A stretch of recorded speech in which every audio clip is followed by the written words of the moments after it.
Shalom. So I am here with Father Eric Seitz, who is on the Bridges of Meaning Discord server, and he is a secular Catholic priest. And I thought I would let him explain what that means. So Father Seitz, please, what is a secular Catholic priest? Well, so we've got two basic categories of priests. You would have religious priests, those who would belong to some sort of a religious order. They're organized around a mission of some sort in the church. And then you've got the secular Catholic priests. Those would be, the word secular comes from saeculum. It means kind of in the world.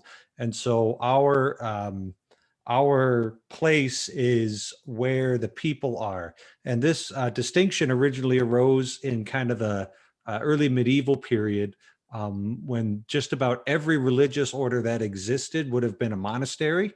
Those who kind of retreat from the world a bit and live in the abbey and are kind of dedicated to that land. And their mission was to praise God, and to work to build up his kingdom, but kind of just in the abbey. And so you wouldn't see them around and about much if everything was going well. Whereas the secular priests were the ones who were actively engaged in parish ministry and in the world. So that's kind of where that language of secular versus religious came from. Now, when you get to like the 13th century, you've got the Franciscans, the Dominicans, the Mendicant orders coming out, kind of a new model of religious life where they weren't quite so tied to an individual abbey. That starts to make the secular not make quite so much sense because they were a little more in the world, but we just we keep the naming of it. So I serve in the Diocese of Fargo that covers the eastern half of North Dakota. I'm very recently ordained and happy to talk about my faith. So a few the reasons I actually brought up the word secular is because I've been seeing kind of in our society a sort of escapism that I think is related to the Gnosticism, where people want to and frankly I wouldn't mind doing it myself, disengage from the world. And you taught me the term church militant. And I just you tell me what do you think about our responsibility as people who believe in God to engage with the rest of the world? Right. So like that you brought up the church militant. Those of us who are still on earth, still kind of engaged in that spiritual warfare, trying to bring about goodness and the imitation of Christ in the world against the forces of evil. And what it comes down to is one of those books that's gotten a lot of traction these days is the Benedict option by Dreier, and maybe that's something that you're looking at. Yeah. And it's kind of that you'll hear Jonathan Peugeot and Jordan Peterson talk about this. What degree should our borders be open, right? And that being like a really difficult problem because too closed and your society stifles, and too open and you don't actually have a proper society. So I think what's that kind of at the root of where people are trying to have this, you call it an escapism, is just the fact that things seem to be kind of breaking down, there's all this stuff coming from the outside, and we want to have a kind of a safe place where we can maintain that identity without it being constantly thrashed, constantly whacked around. But the way that the monasteries kind of worked in the Middle Ages is that they became kind of the centers of renewal, right? So a lot of times you'd have this monasteries, the monks would work the land.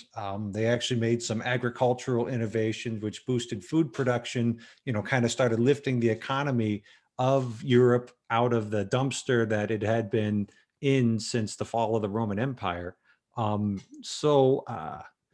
And I heard somebody accuse Rod Dreer once of just promoting a parish level renewal program.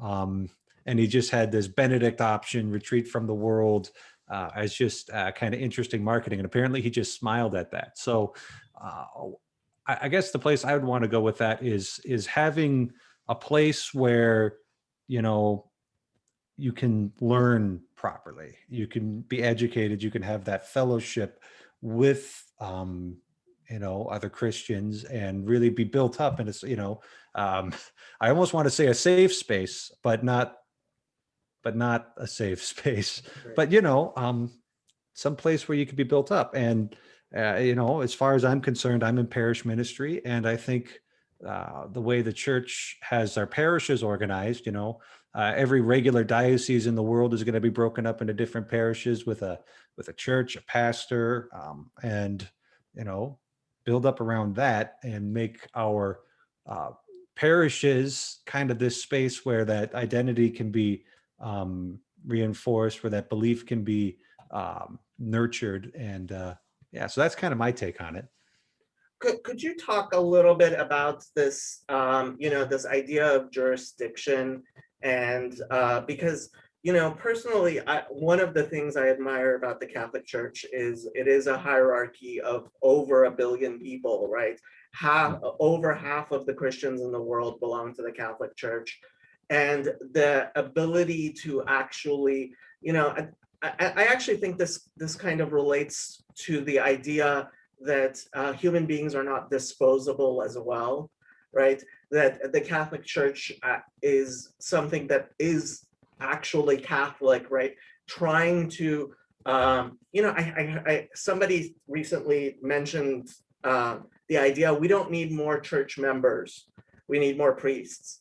And my whole thinking was that just seems so wrong to me. The idea,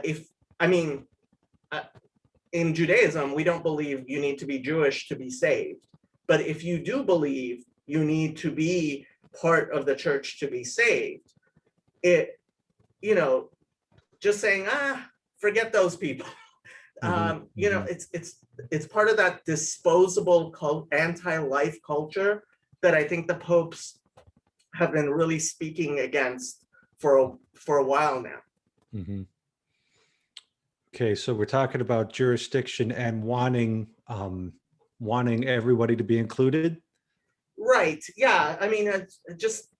One of the things I really like is that wherever you live, there is a Catholic priest who is responsible.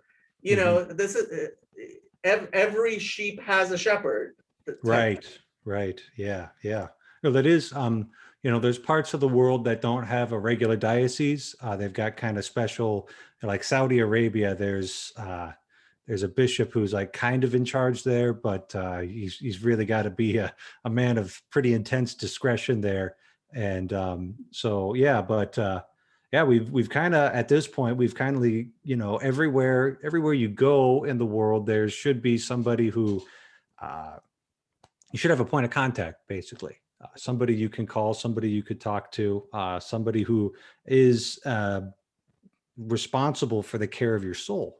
And that's an interesting thing that the Code of Canon Law articulates, is that the pastor of a parish isn't responsible only for the Catholics in his territory. He's actually responsible for everybody in his territory. And so it's kind of an overwhelming level of responsibility. And yeah, so and another way it's organized is very much leaning on that principle of subsidiarity, and it absolutely has to, right?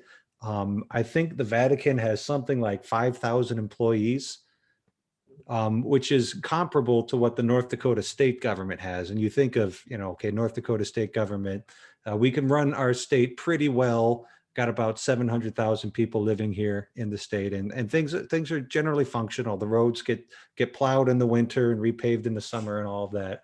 And you were mentioning, we're in the billions here.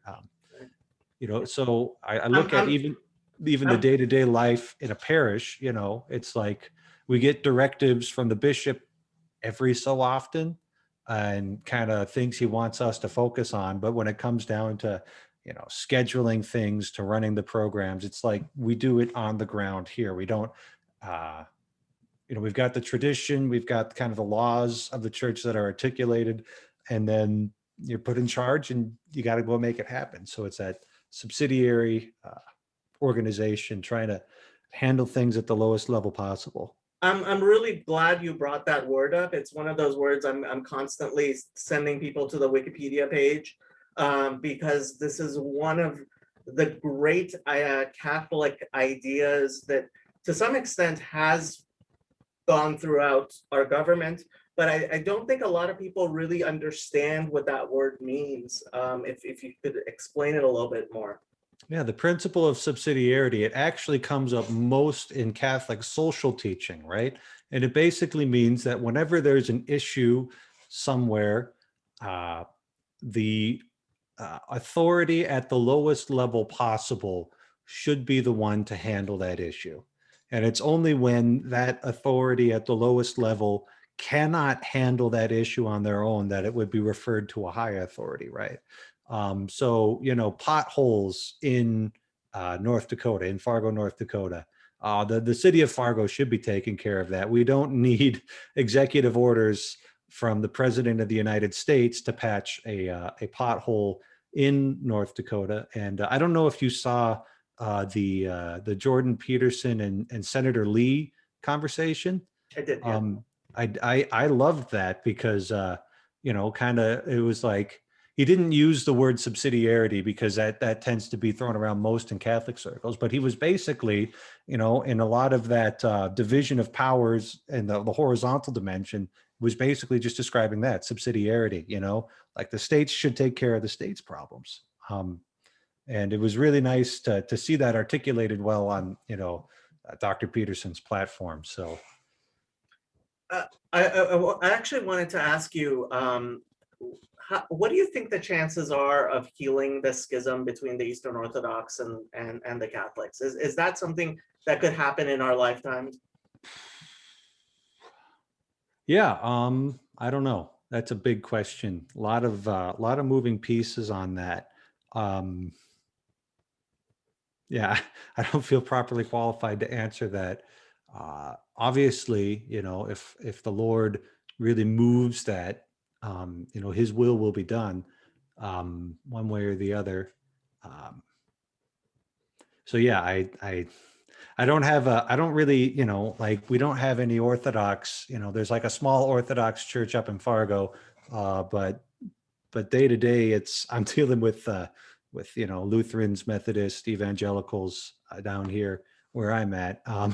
So it's just not something I give much thought to. Sorry. Well, no, that's fine. But I mean, it's kind of funny because you are a Catholic priest on our Discord server, which is nominally, I would say, Protestant, because it's centered around Paul, who is Protestant, and then so many of the members are Eastern Orthodox, and one of the reasons I wanted to talk to you was because you are engaging, on the Discord with all kinds of people.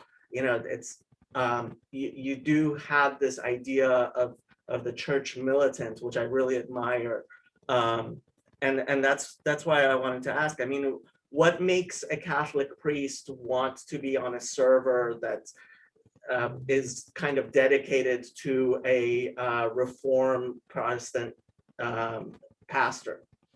Yeah, well, I found, Jordan Peterson probably, what was it? It's like my end of my third year of theology. So that would have been kind of spring 2000. No, he's even before that. Yeah, summer 2017, I think, is when I discovered Jordan Peterson. And I think that was right when he was getting big. And I found Paul's YouTube channel after that, and I kind of watch a few videos. But then last year, the pandemic hit, right? And so, life shuts down, and I find myself kind of bored. And, I had the other priests I was living with, but, I was just kind of craving intellectual conversation and new ideas and that kind of thing. And so I heard about this Discord server, and there was a particular video that Paul made that I wanted to ask him about. So I heard about the Friday Q&As. So I just kind of got in there, and I just was amazed at all the wacky characters that hang out around there. Like me. Like you're one of the wacky characters. Yeah. And then and just, oh man. So yeah, it's, you know, I've always liked debating new ideas. I didn't know when I was entering seminary that I was going to like studying philosophy so much. But when I started to really get it, I was like, I loved doing it. Guys at the lunch table would complain about me, you know, not letting them get away from class because I keep on bringing up these topics and getting into discussions and little arguments. So it's basically just, you know, the Discord server is basically just a way to engage with interesting people. Well, I'm glad it's you do find it interesting. To bring this to my YouTube channel, so you know my channel is all about the Masoretic texts, the Hebrew Bible. So could you?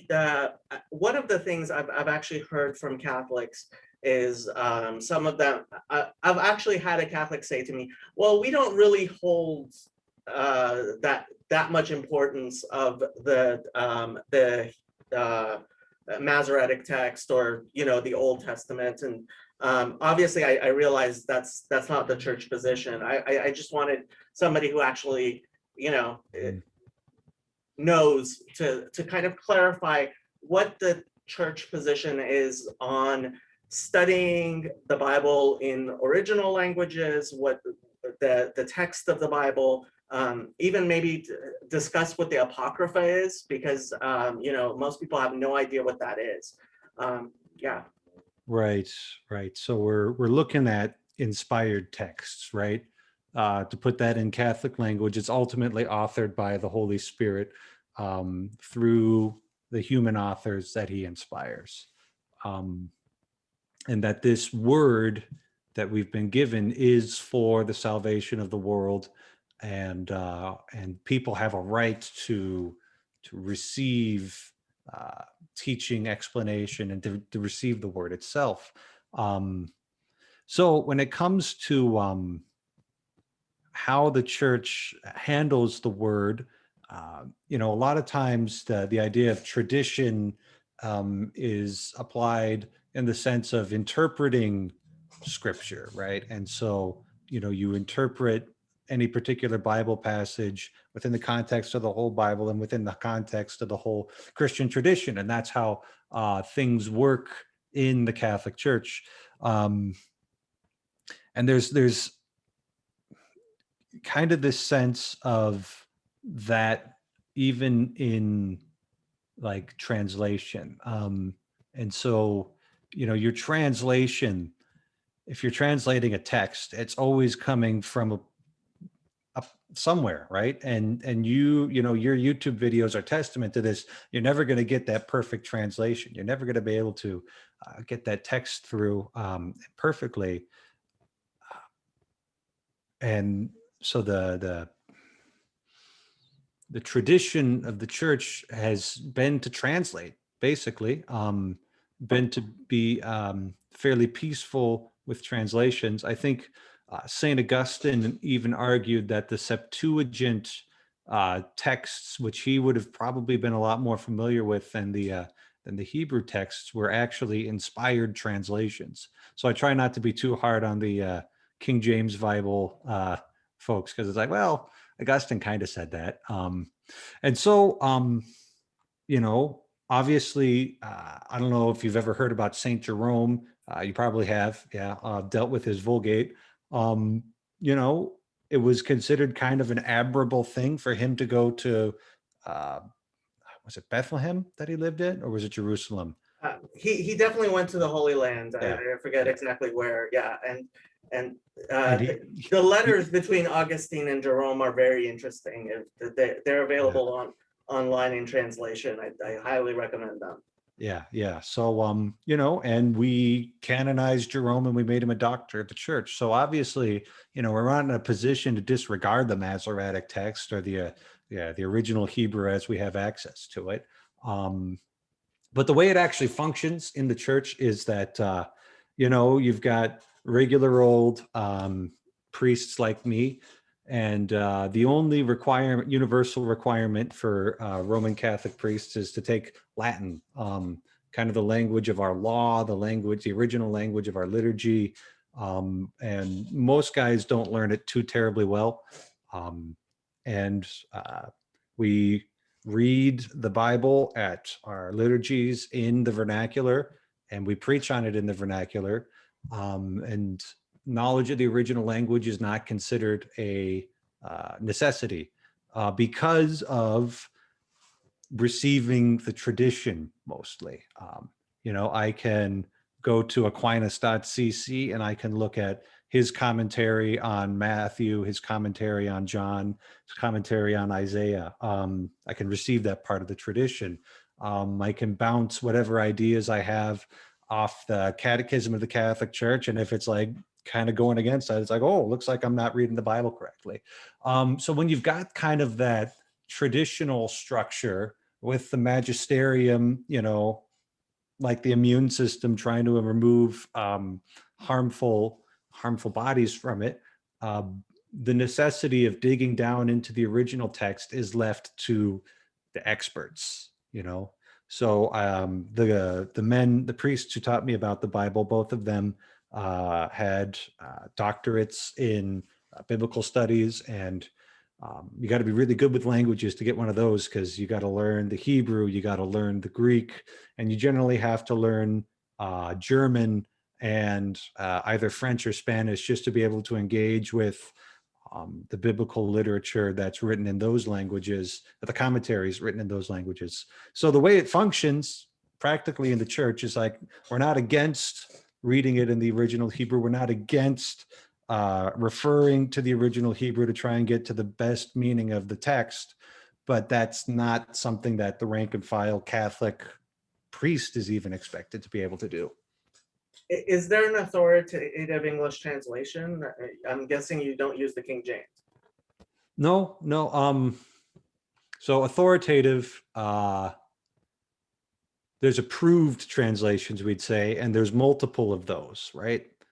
So there are, like the United States Conference of Catholic Bishops has produced the New American Bible. That's an approved translation. It's also a little controversial. People think it's a little watery, doesn't quite get to the end of things, but there's always going to be somebody to complain. And different bishops' conferences will approve different biblical texts, like the Jerusalem Bible, the Knox Bible. So there's approved texts, but and the way that functions practically is in the United States, when I'm reading the scriptures at a liturgy, I have to use the New American Bible, or for the Psalms, I can use the Revised Grail Psalter. So yeah, that's what it kind of comes down to. Now, when it comes down to personal reading and personal study, people will come and ask me for recommendations on Bibles. I'll give them my recommendation, depending on what they're looking for. But, if somebody wants to do personal study from the King James Version, it's like, great, you're reading the Bible, like, I'm not going to tell you not to use a Protestant translation, but you're going to be missing the Apocrypha, or as in Catholic circles, we call it the deuterocanonical texts. You mentioned Jerome was a doctor of the church, I believe you said. Right. What does that mean? So that's somebody that the church has judged that their teachings are valuable for the whole church across time. So there's something like 40 doctors of the church. Maybe there's only 30 or so. So that would be Augustine, Ambrose, Jerome, St. Thomas Aquinas, St. Albert the Great, and then all sorts of figures. St. John of the Cross, I think, is another one, and St. Teresa of Avila. Actually, St. Therese of Lisieux, and she's probably the least likely person to be a doctor of the church. but John Paul II really loved her autobiography. So bam, doctor of the church. um, so explain this deuterocanonical books. What exactly? I mean, personally, I'm perfectly fine with the Protestants choosing the Jewish canon as their canon.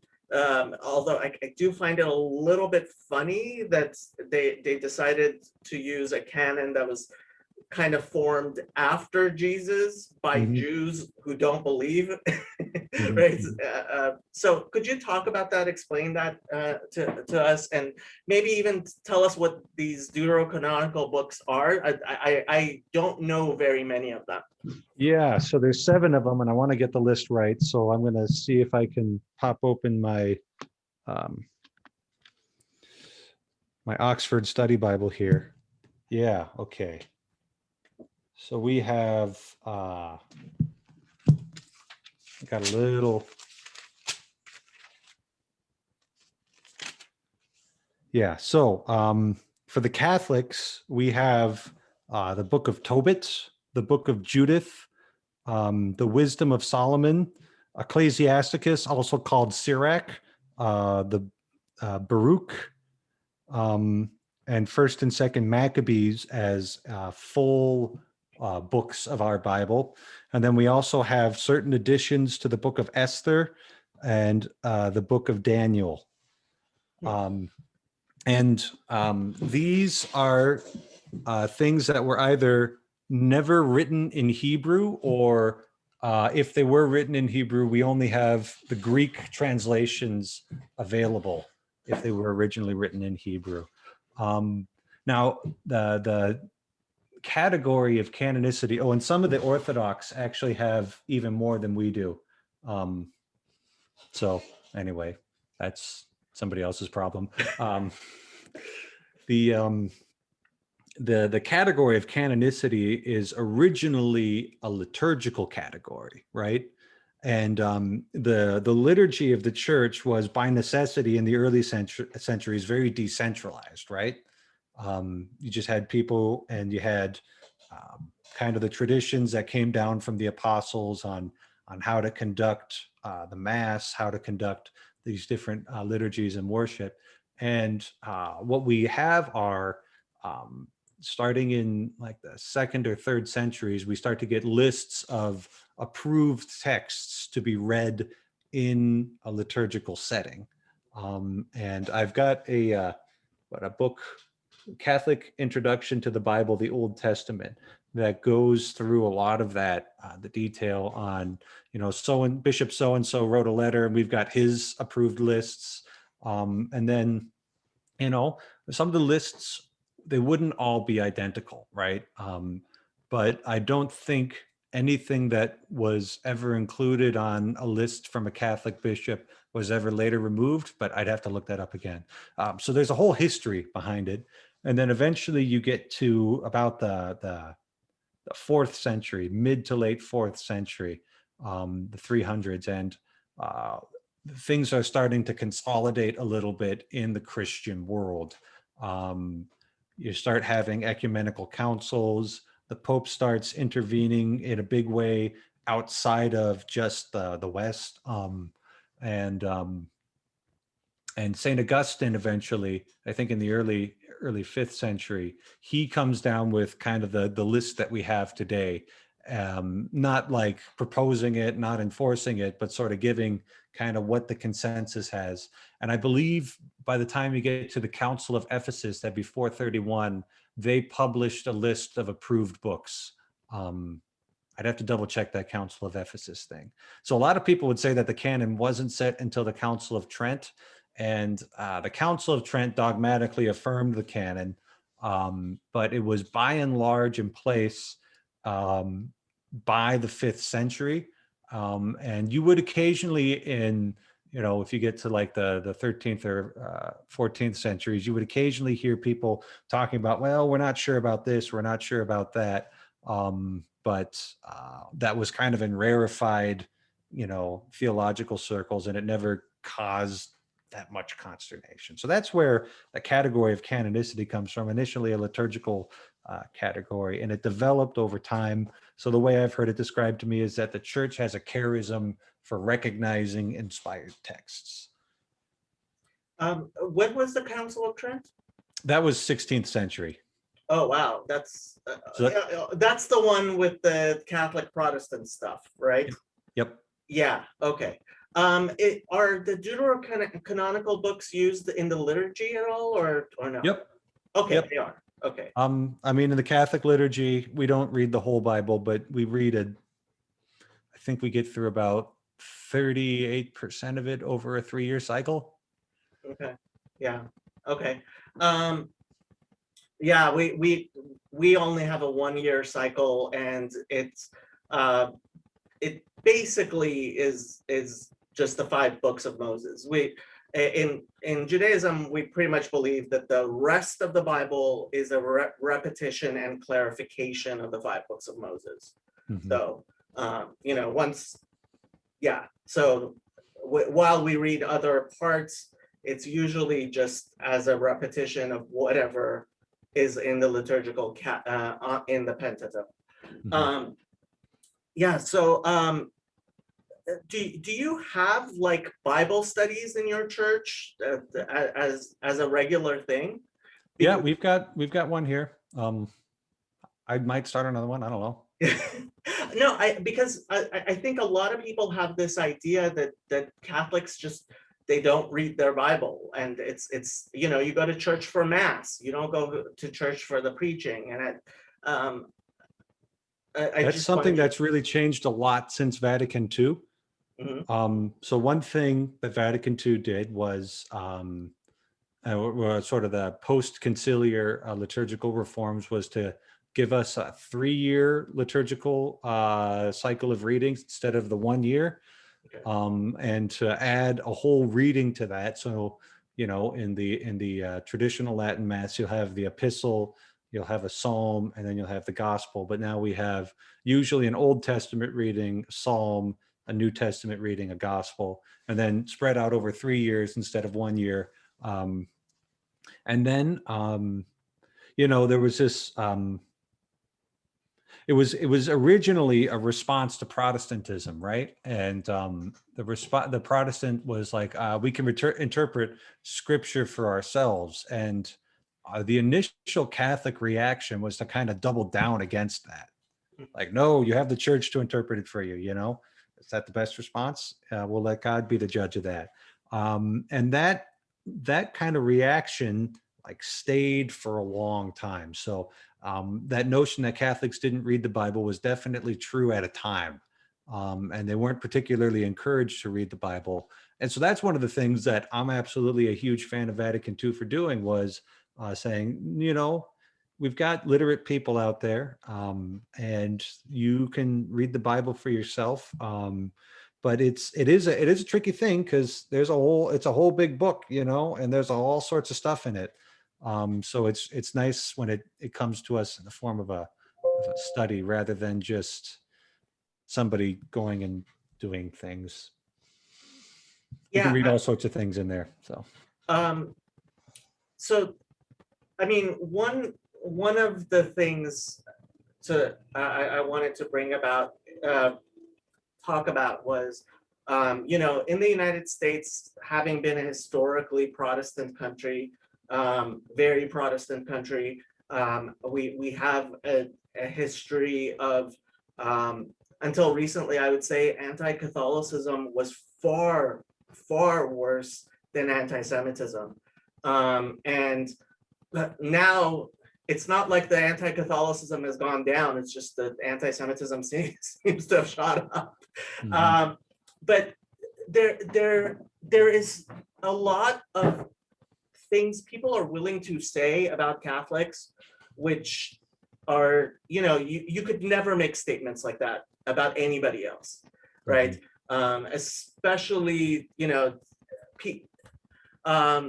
I mean, I was really surprised to read the Westminster Confession. It calls the Pope the son of perdition, right? It's like, really, So I wanted you to talk about that. Yeah. Well, uh, that's kind of that John F. Kennedy thing, right? Where he had to basically go and promise, I can't remember what convention was it. I'm not taking orders from the Pope. And that was how we had our first Catholic president.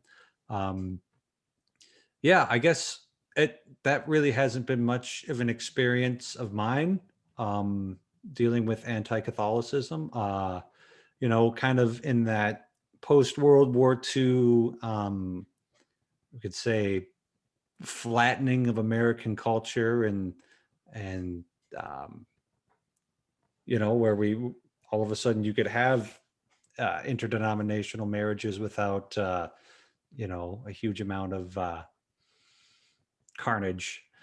Um, Well, so I I don't know what you have in mind. Well, one of the things I've noticed is this kind of perverse thing where Catholics for a very long time, the KKK hated Catholics as much as, if not more than they hated Jews. And then, Catholics seem to have gone from people who were very obviously being mistreated to suddenly people seem to think, oh, well, Catholicism is the patriarchy and they're in power. And it's like, it's kind of been, I don't expect Catholics to kind of be like, hey, no, we were victims here. But at the same time, it seems that Catholics just get it coming and going, right? While people are perfectly willing to, for example, complain about the fact there are 6, I believe, Catholics on the Supreme Court. They, at the same time, they're like, well, they're Christians, so they're the patriarchy, they're the oppressors, and it kind of seems Catholics are in this absurd position of both being oppressed and called the oppressors. You know what I mean? Right. And, that's usually what the oppressed are treated like, Um, What do you mean by the, that? well, I mean, how to invoke Godwin's law here, that was the whole root and foundation of the anti-Jewish sentiment in Nazi Germany was, these are the guys who are ruining our country. They're the dangerous ones. They're the ones who, betrayed the people, betrayed the army. They're the ones who undermined, bankers, whatever, all that stuff. So that's kind of, it seems like, or you can also think of sort of Black Americans after the Civil War. The cultural caricature, the accusations was that they were a menace to all women, white women especially. But if you looked at actual statistics of who would be conducting sexual assaults, it would be much more likely that a white man would assault a Black woman. So there's that kind of projection going on there. So it doesn't strike me as odd that we would end up getting it both way, coming and going, where we're the oppressed class but accused of being the oppressors. I don't know, that seems pretty common historically to me. Plus, you know what, we're big and it's fun to take the big guy down. Right. Yeah. I think there is a lot of that. People who you're right. I mean, when you look at it, it's one of the ways in which people justify their oppression of other people is by saying, "Oh, these people are really powerful." Yeah, and I mean, the Catholic Church, I guess, I mean, yes, it is very big around the world, but in the United States in particular, I don't think I don't think you guys are a majority of Christians. What percentage are you? I think 22% of Americans would identify as Catholic. and less than half would be going to mass every Sunday. Right. Yeah. So, you know, what do you mean by Catholic, huh? Well, you kind of have a Catholic president, kind of don't.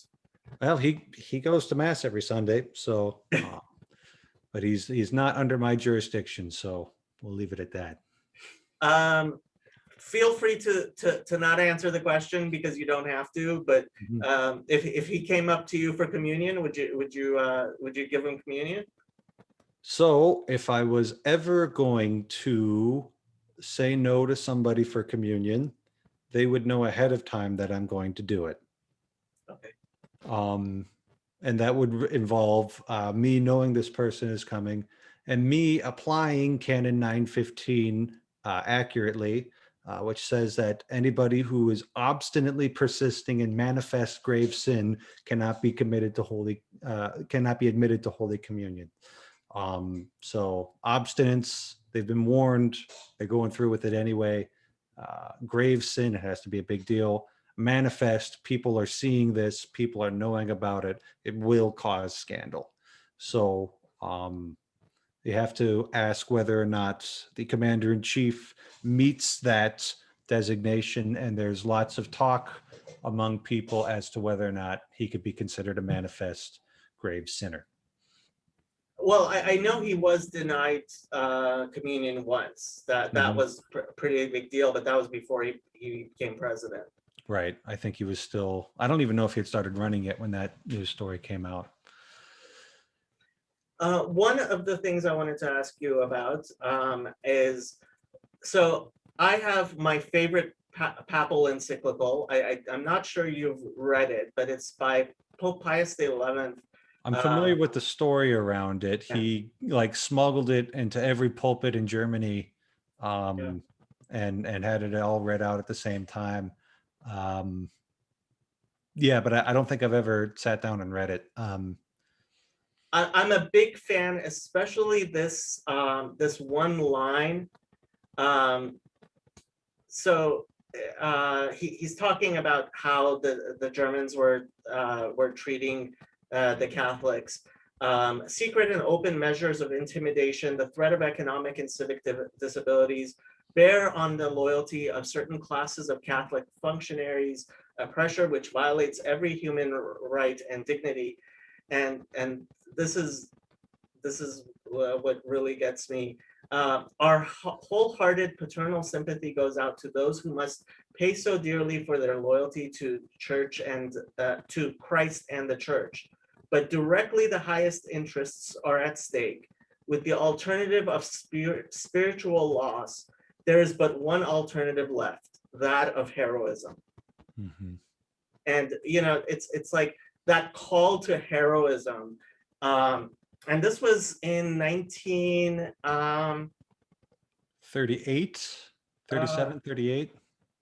Yeah, the date's not on this encyclical for some reason. Maybe it's at the end of it. March 14th, 1937. Yeah. So very early on, this call to heroism against the Nazis, you know, it's I would read the whole thing, especially because, you know, at that time you had the whole positive Christianity, and there was nothing positive about it, trying to kind of get rid of the Old Testament and everything Jewish about To Jesus. make the German church without any Jewish influence. Yeah, yeah. Yeah, including Jesus suddenly became not a Jew. He became a Galilean. I mean, everybody knows he was about 6'2", blonde hair, blue eyes, pale skin, no beard. It's common knowledge, really. What's your favorite encyclical? My favorite encyclical. Well, Benedict XVI, Deus Caritas Est, God is love. That one, that's a really great one, and it's not too terribly long. I also am a big fan of Dei Verbum, which is from the Second Vatican Council. That's the doctrinal constitution on the Word of God. That one is very, it's just to the point and just beautifully written, talking about the process of revelation and all that. Yeah, those are the two. You mean you think something good came out of Vatican II? How dare you? I do think that good things came out of Vatican II. But it's a big council and it's complicated and hard to get your head around. So So actually, this came up on the server this morning. Some people seem to think that Vatican II can be set aside in the future. Do you think that's something that could happen? oh boy, I was afraid this question was going to come up. So the first thing you need to know about dogmatic theology, right? The study of what the church teaches, is that it's very difficult, and it's a process that unfolds over centuries, right? What the church teaches, and even the categories that the church uses to say. So I'll give you an example. Something can become infallible, right? A doctrine can become infallible without any kind of extraordinary work of the magisterium, right? Without the Pope issuing an encyclical, without there being an ecumenical council with all the bishops present. So we look at something like the doctrine of the bodily resurrection of Jesus. That has never been, proclaimed ex cathedra. That has never been proclaimed by an ecumenical council, right? They've never gone through using the appropriate wording to say that this is for all time, for all Christians everywhere, and must be held without any. I was like, okay, why not?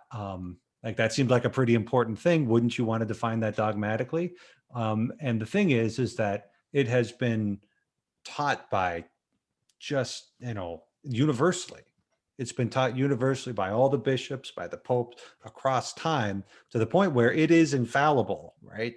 I mean, it's clearly a biblical doctrine, but interpreting it as, bodily resurrection, you've never needed to have an infallible statement about it, because it's possible for something to be infallible just by having been taught repeatedly and with emphasis and vigor over the centuries, right? And so, when you're looking at non infallible interventions by the magisterium, you in a certain sense, you're always obligated to adhere to that with your will and intellect, right? So okay, this might be helpful. We've got kind of 4 different levels of church teaching, right? The first is a dogma. That is something that has been revealed by God and is understood as revealed by God, which means you got to have that full assent of faith. Then there's secondary objects of infallibility, which aren't revealed by God, in the deposit of faith, in the sacred scriptures or the sacred tradition, but those are so closely connected to any of the given dogmas that they can be proclaimed infallibly. An example of this would be a human being is constituted of body and soul, right? And it's that's not in the Bible anywhere, but that is so closely bound up as to in Christology, for instance, that Jesus had a human body and a human soul, that we can define a human nature infallibly. And then you got that third level of teachings, which things are proposed by the magisterium, but non-infallibly, right? And you might say, oh, it's not infallible. That means we could just toss it out, right? And it's like, no, not really. Like the Code of Canon Law gives us the language that you have to assent to that with submission of intellect and will, right? So it's like, hey, this is being taught, and we're taking what Jesus said to his apostles seriously. He who hears you hears me, and he who hears me hears the one who sent me, right? And so the church can actually bind your will and intellect to an opinion that isn't infallible yet. Now, the question, may arise, how often does the church back something up, it doesn't really doesn't back things up much. It'll sometimes, try and reinterpret things, try and set or clarify them, but in terms of actually like a straight contradiction, it's not going to happen much. Now, I recall, does that make sense? Oh, and the fourth level is a judgment, right? A judgment about particular theological matter. So at one point, the Holy See, and it was like the late 19th century, said, look, just don't talk about in public and in your writings and just don't talk about whether or not Paul wrote the letter to the Hebrews, right? We're just going to ice that discussion for now and look at it. So just like, don't deny it. Okay. And then later, like 15 years later, the Pontifical Biblical Commission said, we don't know if Paul wrote the letter to the Hebrews. So you can relax that. So it's not a judgment. It's not a truth judgment. It's a governance judgment, basically, that fourth level of church teaching.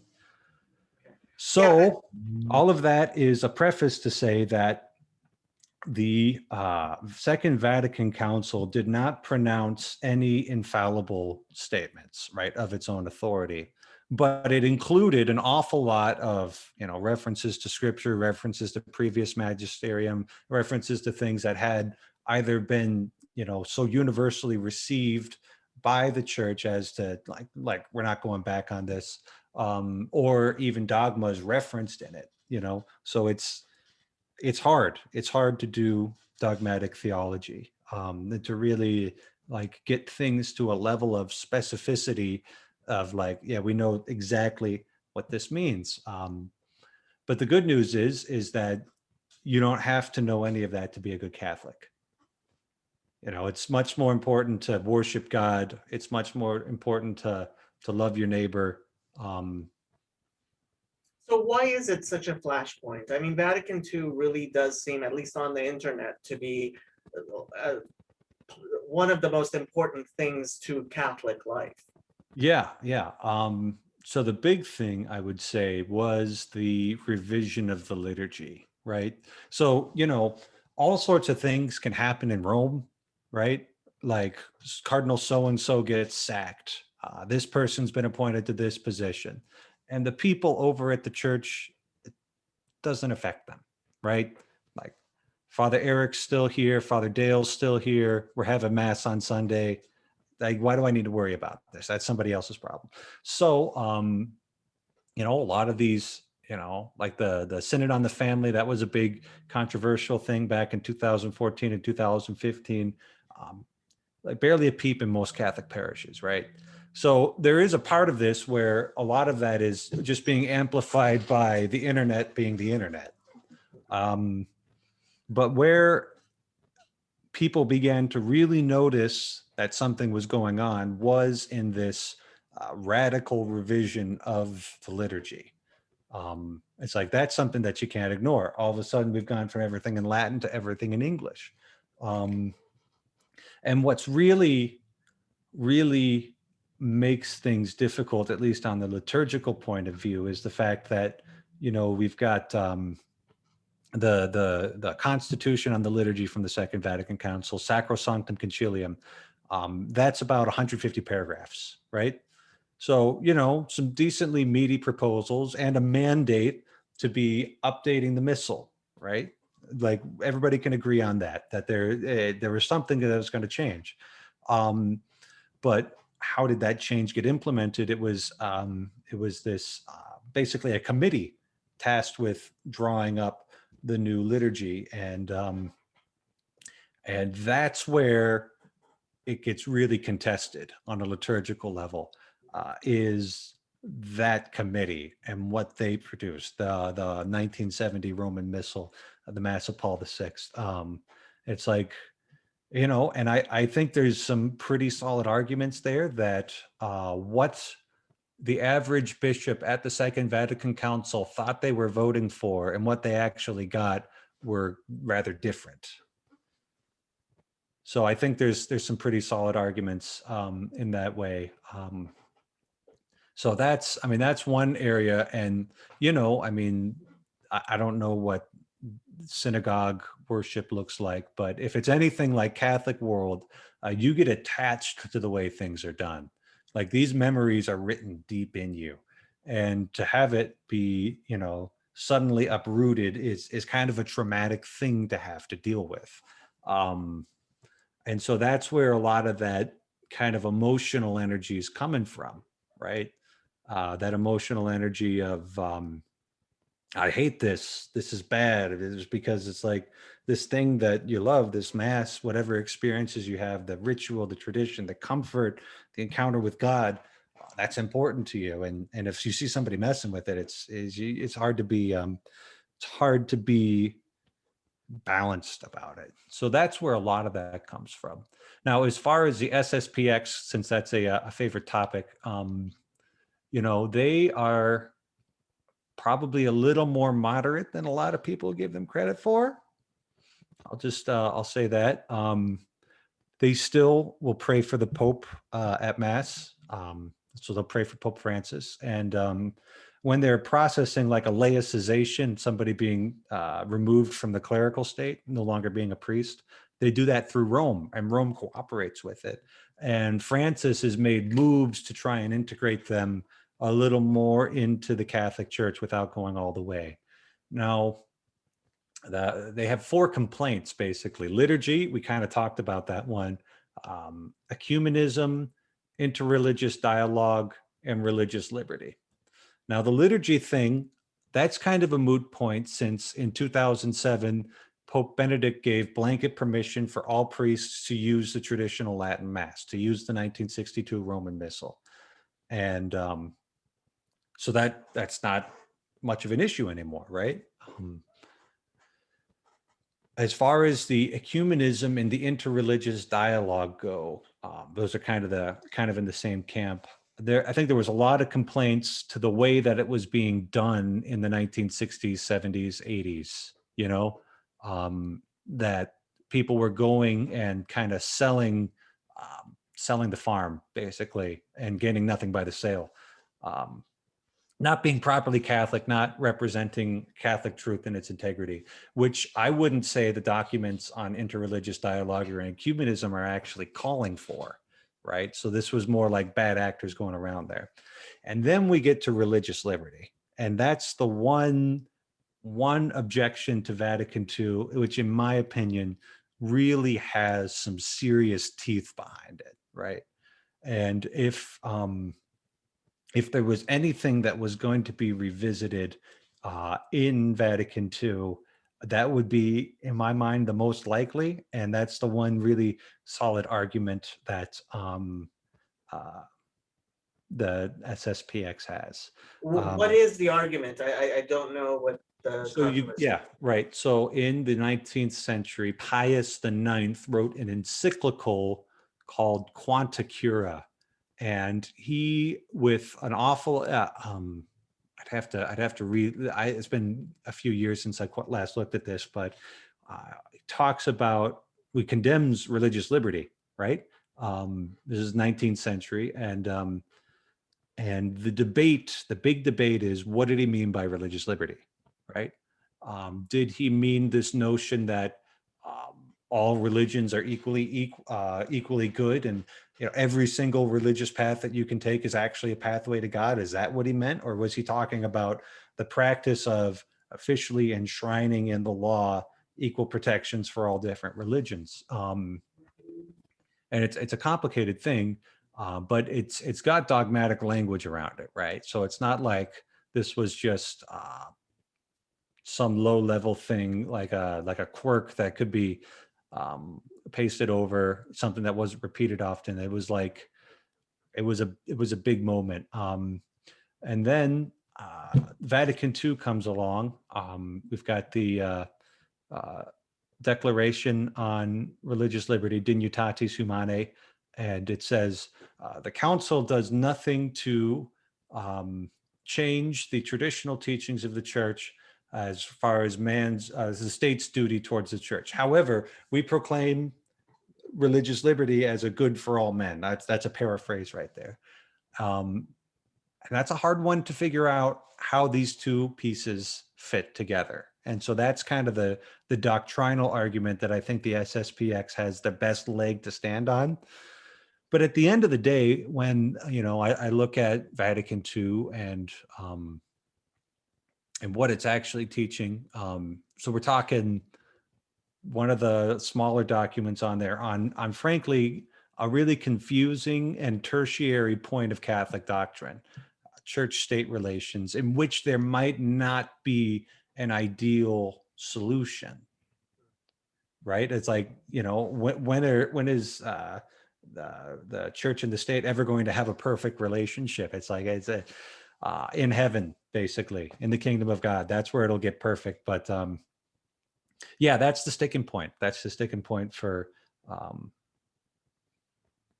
as far as I can tell. I mean, an SSPX priest might have more objections than that, but that's the one I see where they've actually got a pretty strong dogmatic leg to stand on. So why do you think, I mean, it seems to me that there's a lot of young people who are really pro-Latin Mass. And I understand kind of, personally, yes, one of the reasons I prefer Orthodox liturgy in Judaism is because it's in Hebrew, and I heavily dislike the translations and the changes. But it seems like, okay, this is a change that was made in the 60s. What percentage of, well, I mean, do you attend a Latin Mass or conduct a Latin Mass ever? Is it? I'm going to a workshop in May to learn how to do it. Oh, okay. So I'm fairly pro traditional Latin Mass, but I'm not. I don't think it's the way of the future, but I could be wrong. So there's some traditionalists who are pretty convinced it's the way of the future, and my philosophy is throw them both at the wall and see which one sticks, right? But the objection to the new liturgy is it's so. I'll give you my spiel. The traditional Latin Mass really gets the horizontal aspect of liturgy right. It's like you go there, you're worshiping God, right? Like that is a holy thing. It is a sacred thing. There's no mistaking it when it's done well. But it can almost seem like the congregation is an afterthought. That it's like, okay, the priest is up there doing something crazy holy, and hopefully, some of that'll just radiate backwards here, And so that was a part of the push of that liturgical movement, was to have more congregational involvement in the action of the liturgy. Because why do we have the liturgy? Well, to offer worship to God primarily, and yes, absolutely, but it should also sanctify the people by their participation in it. So start introducing the vernacular. Okay, well, that makes sense. People can learn Latin, but not everybody can learn Latin. But when you really dig into first off, just the text of the new liturgy, and especially the way it was implemented, it's like they took that whole vertical dimension and just squashed it. And so now it's like you've gone to the other extreme, especially with the way it's actually practiced, maybe not even in accordance with what we get in the general instruction of the Roman Missal and what we get in the documents of Vatican II, where it's all just kind of a horizontal community thing. We're here together. And I mean, there was some serious abuses in the 1970s and some seriously strange language where they completely, and this isn't all priests everywhere, but it was a big enough movement to completely strip away any notion of sacrifice from what the Mass was, that this is now a community meal, a celebration of our faith. And you could certainly, I don't want to celebrate my masses. I don't want to say the Mass that way. So I'm trying to kind of be in the middle where, I acknowledge the fact that I have a congregation out there, but I'm trying to keep things oriented so we can have, the proper sign of the cross, that place where heaven and earth meet. Yeah. Are there people who do like the old liturgy in English, or some sort of happy middle there? Yeah. Not currently in a big way. I would like to see that happy middle. So vote for me for Pope and I'll make it happen. When I get a vote, I'll make sure you're definitely on the top of my list of Catholic priests. Yeah. Okay. Good. Glad to hear it. Glad to hear it. The campaign begins in earnest in August. So,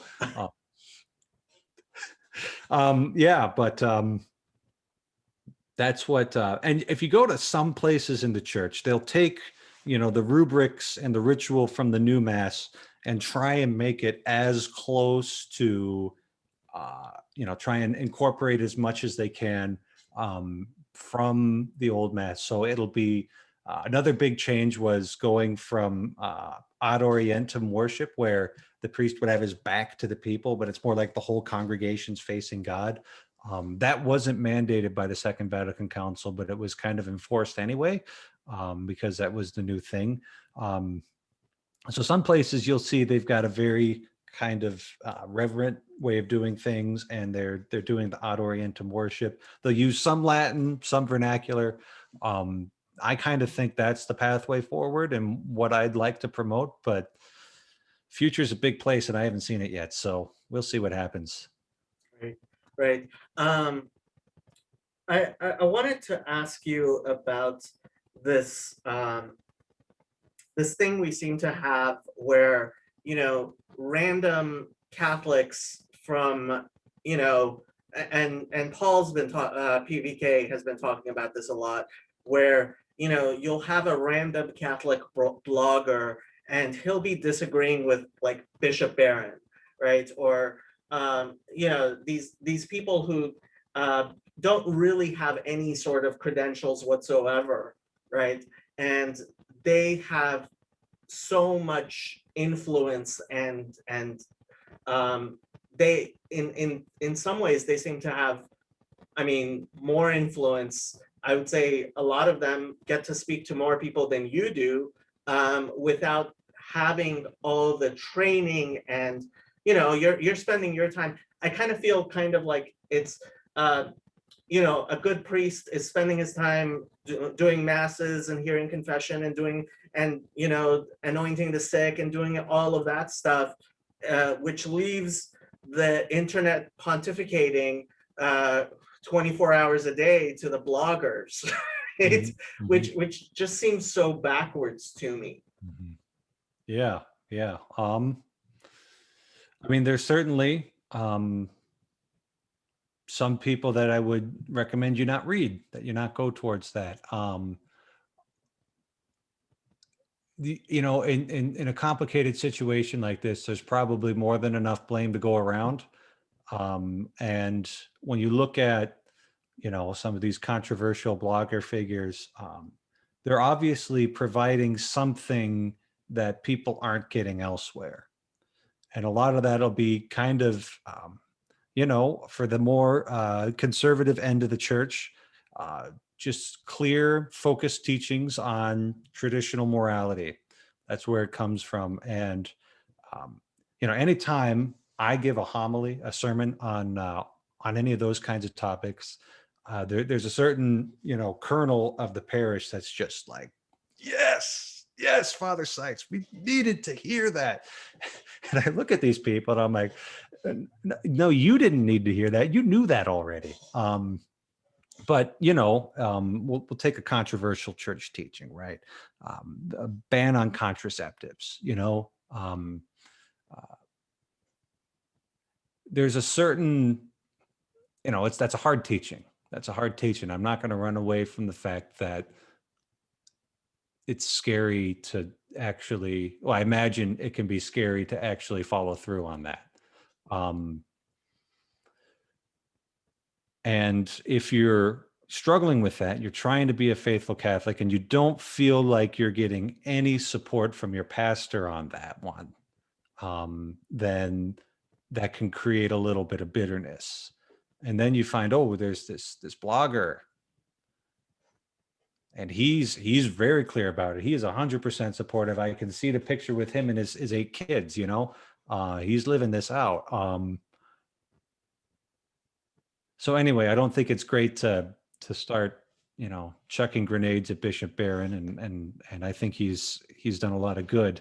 But I don't know. I look at that, and I look at that as a reflection of, okay, there's this part of the church that needs to be ministered to. And we shouldn't just assume because they're faithful Orthodox Catholics that they don't ever need to be reinforced in that.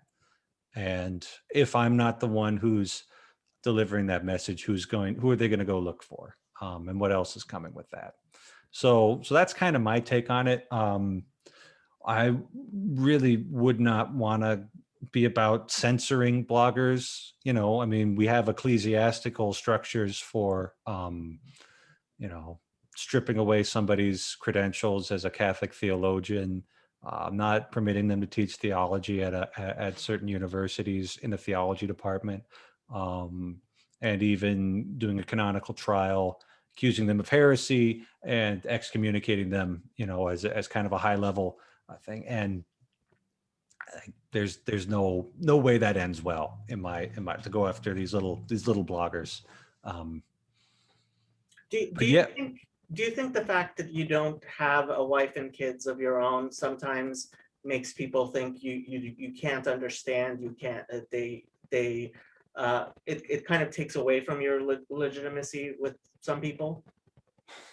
I'm sure it does. I haven't encountered that, but I'm not reading people's thoughts, so maybe they are thinking that. Yeah, I try and when I'm in one of these situations, I just try and stick to the gospel, you know.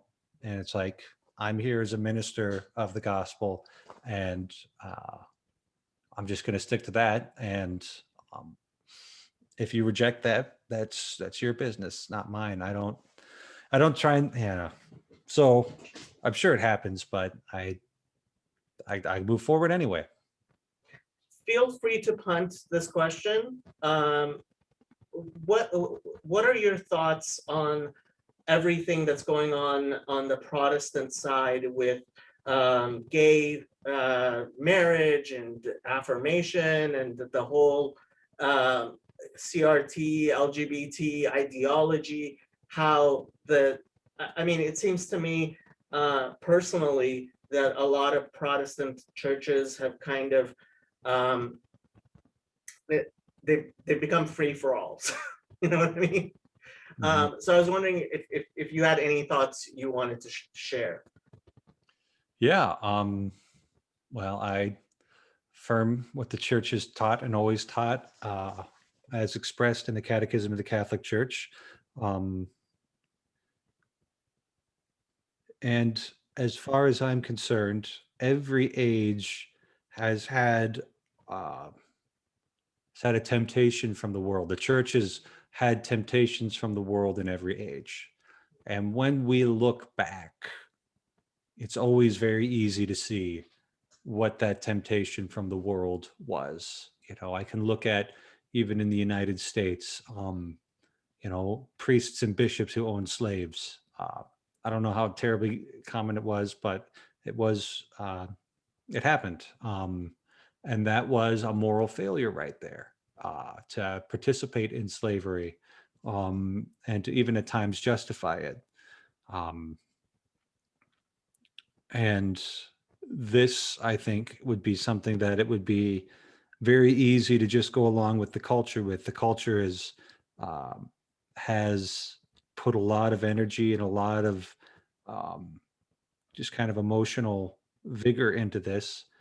Um, but ultimately, I think it's a temptation. It's running away from the cross, and the church, at least the Catholic Church, should always be that rock which doesn't move, no matter, you know, the winds blow, the floods come, but the rock stands. And ultimately, I think that people who embrace these lifestyles and these ideologies are going to find that they're being fed with an empty spoon, and at the bottom of it there won't be anything, and that's going to be hard to learn. I know that I have at least one viewer who is who is Catholic and uh, not he same-sex attracted and not celibate. I was just wondering what, as a pastor, how do you deal with, let's say, a young person who comes and is struggling with that? What do you say to somebody like that? Um, well, ultimately, I have to say the truth as far as I know it and as far as I believe it. But,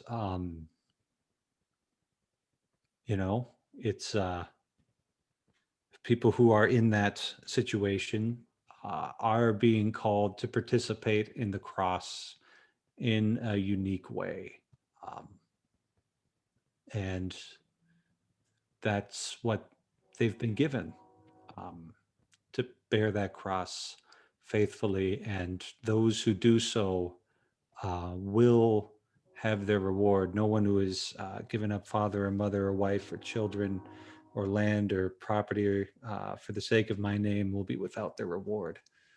Um, so that's, I guess, I mean, that's the condensed version of it. But ultimately, if I've got somebody sitting in my office, I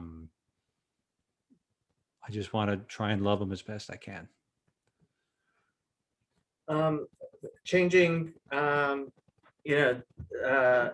one of the things that I have a lot of difficulty understanding is there is there are these people who have been ordained or consecrated in ways that appear to be completely outside of the Catholic manner. Particularly yesterday, we were talking about these series of popes. They actually and they. So, can you help me understand this idea of somebody? What happens if somebody is consecrated or ordained in a way that is specifically specifically, like, I know with SSPX, for example, like the Pope told him, don't do this. And he went ahead and actually consecrated bishops. Could you explain what is going on there? Oh, yeah, there's a lot going on there. So in the Catholic mind, the sacraments are very real, right? And they're not our creation. They're not something we've been left in charge of it, but we didn't create them, basically. And so, the church, and receiving its mandate from Christ, kind of sets down the conditions as to how they happen. And so you're looking at the sacrament of holy orders. That's a durable sacrament, right? It's really interesting. So the only, if the proper form and matter are observed, the only way you would ever be able to invalidate that one would be if you found out that the person who was receiving the sacrament actually didn't want it. So anyway, so yeah, and once you've been consecrated the bishop, the idea is that you've been given a certain character to your soul. You've been, so when I was ordained a priest, I received the ability to perform the other sacraments, right? I received the ability to say mass, to do the anointing of the sick, to absolve sins, to perform confirmations. And yeah, those are the priest, the sacraments that you absolutely need a priest for. And then along with the becoming a bishop, that final degree of holy orders, it seems that along with that goes the ability to ordain deacons, priests, and other bishops. So even if, so we've got these two different categories in the church's law, talk about validity and lyceity. So validity in sacramental terms was, did this sacrament happen or not? And then there's lyceity, is, did this sacrament happen according to the norm of law? And so when we look at Lefebvre consecrating the 4 bishops in 1988, it's pretty clear that that was an illicit sacrament, but was still valid. And the church has never packed that one up. So, yeah, that's kind of what's going on. It was illicit but valid. At least one of them was a huge mistake. Okay. Bishop Williamson. I don't actually know what happened there. You're happier. You're happier not knowing. Well, some of a portrait of Adolf Hitler in his office. Just. Okay. Well, some of the popes we were reading about, I guess you would call them anti-popes. Apparently, two of them resigned and got married to like nuns of their thing, and like, well, that's special. And one of them apparently pled guilty to abusing both nuns and priests sexually. Okay. What centuries was this? Oh, these guys are like. Oh, these are modern anti-popes. Yeah, these are guys who were actually apparently there's that Vietnamese bishop who's consecrated a lot of bishops, and now, like, yeah, you've got those Episcopal family trees that you can see. This guy was consecrated by this guy, and it all goes back to that one Polish guy in the mid 19th century, right? Went crazy and just would consecrate anybody who paid him to be a bishop. Yeah, yeah, that's kind of a mess. But you can look at apostolic succession, in a really oversimplified way of just being able to trace back that chain of bishops. But the fullness of apostolic succession always means remaining within the flow of the tradition. You get what I mean? So it's not simply enough to like, oh, I paid, this crazy excommunicated bishop, $500 and he ordained me a bishop. And you're not a part of the magisterium unless you're in communion with Rome, basically. And it's that communion with Rome, that recognition from the Pope, the recognition of the other bishops. That's what puts you into the church. It's like you got to be a part of the body. These guys you're talking about are basically like little bits of dandruff that came off.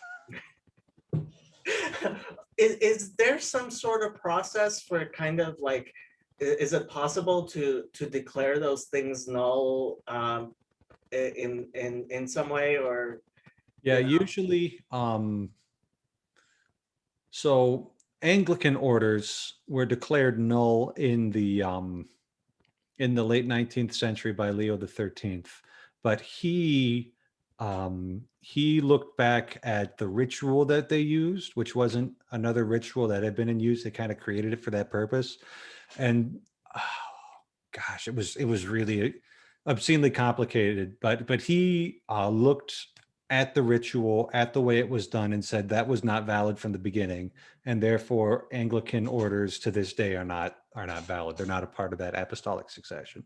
And the same with most other Protestant denominations. But in terms of once, the idea behind this character is that it's a permanent quality that you obtain. Even if a priest is laicized, let's say laicized by Rome, they're no longer permitted to exercise priestly ministry. In danger of death, that priest can still validly absolve and probably even perform an anointing of the sick.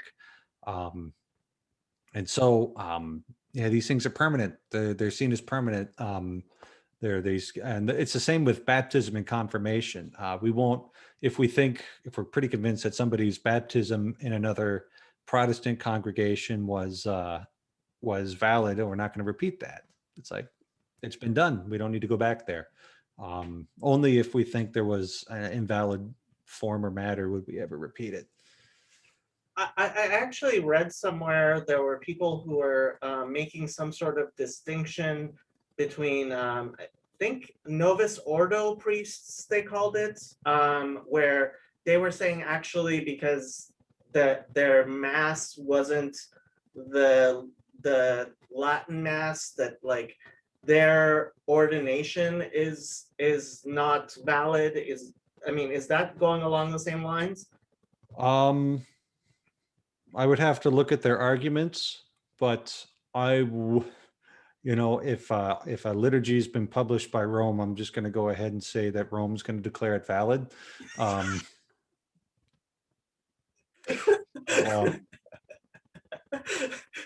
Right. Yeah. So I would have to look at their arguments to see if they hold any water. I know that the rite of ordination was updated in the 80s to specifically include in the priestly promises celebrating mass and hearing confessions, and that was a big deal to John Paul II, so he did it. But ultimately, that wouldn't affect validity, because it's, the idea behind a sacrament is you've got the matter, right? The symbolic ritual that's being performed, right? So I come in and I just pour water on your head because I want to play a joke on you, right? You're not baptized. Whereas, you pour water on your head and you inform it with the formula, I baptize you in the name of the Father and of the Son and of the Holy Spirit. Well, now that's a form and the matter come together, right? So the matter for ordination has always been the laying on of hands by the bishop, and the form has always been the prayer of ordination. And if you get those two right, it's a valid sacrament, even if the whole rest of the mass was just absolute lunacy. So let's say somebody decides to baptize me against my will. Is that Invalid. possible? It's invalid. Okay. Invalid. Yep. And you can make distinctions as to absolute condition versus relative condition, which unfortunately we had to do because so many of your ancestors were like, either get baptized or have your head cut off. It's like, well, because I'm going for the baptism. Unfortunately, we had to figure that one out. So sorry about that. It's funny, both PVK and I can trace our families back to fleeing the Inquisition in Spain. So we are actually both descendants of that. Apparently my maternal whoever was originally Irish. Oh. Yeah. Okay then. Have a Guinness on me. Yeah, I was very surprised, but apparently, that's how we ended up in Iran of all places, from Ireland. But so one of the things we've been talking a lot about on the server is Gnosticism, and I kind of wanted to get your and if possible the Catholic view of exactly what constitutes the heresy of Gnosticism, what's wrong with it, and how if you believe it's kind of had a reemergence, why that is, and what you think about that. Yeah. So I did send you that Catholic Encyclopedia article, but it was a big, long one. So no judgment if you didn't sit down and read the whole thing. I'm just pulling it up right now so I can reference it if I need it. One of the things that really stuck out to me in that was the pessimism, right? The pessimism about the created world as that being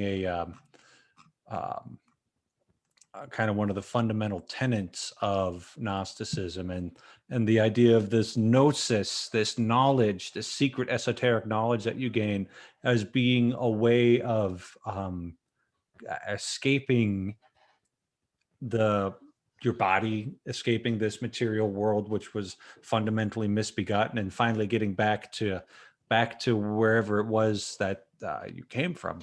That being kind of the core of Gnosticism. And then so that's what I look at in that kind of pessimism, whereas the Christians always, this is a big mystery, and one that Catholics, I think especially, aren't that good at dwelling on, is this mystery of the new heavens and the new earth, right? I think sometimes we focus on heaven too much and not enough on the resurrection, and I'm actively trying to remedy that in my preaching, but it takes time to change your thinking. And so I look at that and being as sort of a core, but even this encyclopedia says, matter is a deterioration of the spirit, and the whole universe is a deprivation of the deity. So that's what the Catholic response, and anytime that we're, you hear Catholics decrying modern Gnosticism, neo-Gnosticism, it's always going to be that kind of escape from matter thing. And we always hold up the incarnation and the creation accounts in Genesis as being like, nope, that's not the case. God created the dirt and he called it good. So, who are you to say it's evil now? And Jesus came in human flesh. So who's to say that human flesh is gross and unworthy? Doesn't work. Well, one thing I've found is that as far as this gnosis, a lot of these people seem to think, sorry about that. A lot of these people seem to think that so they'll quote where it says in the Gospels, narrow is the path, right? And a lot of these people seem to think that there is this special elect, very few people who are going to be saved. And I think that really does go along with what you were saying. They're kind of, I think I would call it a hatred of the world in which we live and of matter. Mm-hmm. And this idea they seem to have that it's like, oh no, most people are going to hell type thing. I was wondering if you would address that. Yeah. I mean, it seems like the narrow way just seems to be following Christ, and following his example, taking on the hard things, and not doing, what's easy, but doing what he calls us to. So, so that's what the narrow way seems to mean to me. And honestly, I've gone on this merry-go-round, like, oh gosh, how many people are going to be saved? And I'll like vacillate wildly between the different options, and like find myself, nearly a universalist 1 minute, and then like, am I even going to be saved the next minute? And so I've just decided that I'm just going to do my job, and God can handle the rest of that. So, I'm going to strive to enter through the narrow gate, just like Jesus says. But you notice he doesn't, he kind of answers, will many be saved, but he doesn't really answer it. So I think the appropriate response is just to do what's right. So final question, because I've kept you for a very long time. Do you have any favorite saints, or that really speak to you, or writings, or anything you would want to share with people? Yeah. So when I entered seminary, 18 years old, my mind worked pretty well. I could do well in school. I could do arguments well. But there was a lot of me that I was just unaware of. And so when I entered seminary, I was just thinking, well, I might have a call to the priesthood, and it is my duty to go to the seminary to investigate this, Um, and the question had never occurred to me, well, do I actually want to be a priest? Right. Um, and that started changing in my first year of seminary when I got a book about Saint John Vianney. He was a French priest. I think I got the book right here. I'll give you the exact years. Come on, where are you at? Where are you at? There you are. Yeah, 1786 to 1859 in France. And I read this whole biography about Saint John Vianney, and I just found that anytime I was reading about what he was doing, my heart absolutely just lit on fire. His example of just zeal for the Lord, zeal for bringing people closer to Christ, and the sometimes frightening limits that he pushed himself to in that pursuit of that. Eventually, people noticed he was just a parish priest in the middle of nowhere, France, and eventually there was this massive pilgrimage, people coming to get 5 minutes in a confessional with the saint, and he would spend 12 to 16 hours a day hearing confessions, and so it was really Saint John Vianney that moved me from thinking about the priesthood to actually noticing that I really wanted to be a priest. And I've been, kind of grateful to him. And since then, yeah, What's the name of that book you just showed us? it's the Cure de Ars, Saint John Marie Baptiste Vianney, and this is kind of the authoritative biography, because the guy who wrote it actually had access to the Vatican documents that were used in his canonization proceedings. So it's got extensive footnotes, and yeah, so it's also like 600 pages long. But I'm a reader, so I could hack my way through it pretty well. You also have a YouTube channel where I don't do much with it. I've been doing a lot more with the Parish's YouTube channel, making short, funny videos. Oh, I thought that was on your channel. I've watched your videos, but I thought Yeah. that was your personal channel. I spun off another channel for the Parish stuff. Okay. But it's still me. I'll put a link in the description to that. Father Seitz is remarkably available on the Discord server now that he's back from Exodus. That's right. That's right. And I highly highly recommend to anybody interested to contact Father Seitz. Lots of interesting discussions. And thank you for joining us. Well, thank you for asking such good questions. I'm glad you like them. Yeah. Anything you wanted, final words you wanted to say? Be excellent to each other. Sounds good. Sounds good. Amen. All right. I'm going Here, to Jacob. stop the recording.